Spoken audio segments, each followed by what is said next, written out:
السلام عليكم. ازيك يا اصحابي؟ عاملين ايه يا شباب؟ ابعد عن المتخلفين.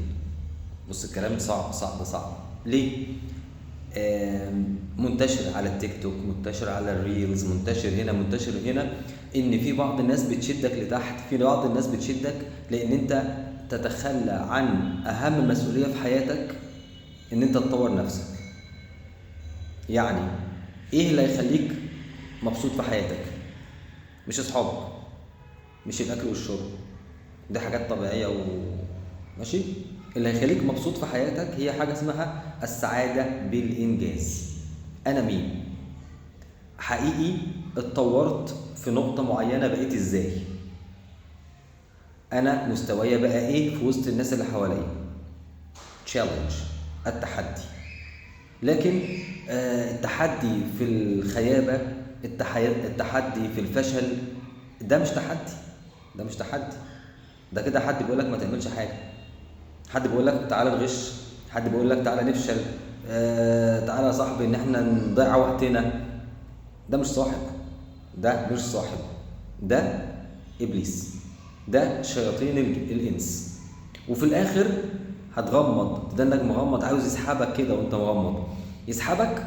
وطبعا طبعا طبعا ناخد بالنا ان في حاجه اسمها انتنشن، النيه. يعني في صحاب بيغموا عيون اصحابهم وبيقودوهم للفشل، للضياع، لاي حاجه، وهم متعمدين كده، هم مبسوطين كده. بيضحك في وشك لكن بيضربك في ظهرك وانت مش واخد بالك، وهو مغفلك ومغمض عينيك. طب لما تفوق، بتفوق على كارثه. انا سن كبر، متعلمتش حاجه.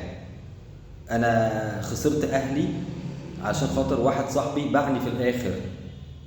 انا ما فيش معايا فلوس، مش عارف اشتغل اي في شغلانه، ما عنديش اي مؤهلات، ما عنديش اي مهارات. ده كله ليه؟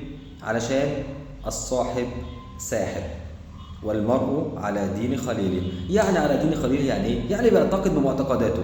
صاحبك صاحب الناس اللي شبهك، بس يا ريت ما تكونش امعة وتصاحب اي حد في اي حاجه وتبقى انت ماشي امين امين، يمين يمين، شمال شمال. لا لا، فين شخصيتك؟ فين تطورك الفكري؟ اكتر ناس هتحبك، ودي نصيحه في الاخر كده، هم اهلك، هم ابوك وامك. هم دول اللي هينصحوك من قلبهم. لازم تحبهم، لازم تحبهم باي طريقه. شوف الجانب الحلو فيهم. ربنا مديك ساعة فكر وانا اتطورت وبقيت شايف وبقيت عارف وبقيت كذا وبقيت كذا. من الاخر انت الزرعة بتاعتهم.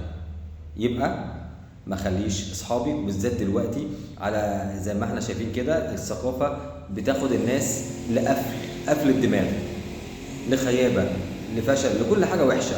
لكن اللي هيقودك ويوديك لبر الامان هم ابوك وامك، وبعد كده المسجد، بعد كده الصحبة الصالحة، بعد كده صحبة الناس الشاطرة اللي تخليك بجد شايف عيوبك. انا مش شاطر في المادة الفلانية، انا ما بهتمش بكذا، انا مش منظم يومي، انا هعرف اطور دنيتي. تاني وتالت ورابع، صح، فوق، الوقت بيعدي علشان تنجح وتحقق اهدافك ان شاء الله، وتبقى مبسوط في دنيتك، وتبعد عن فكرة كل المقاسي على مقاسي. والسلام عليكم.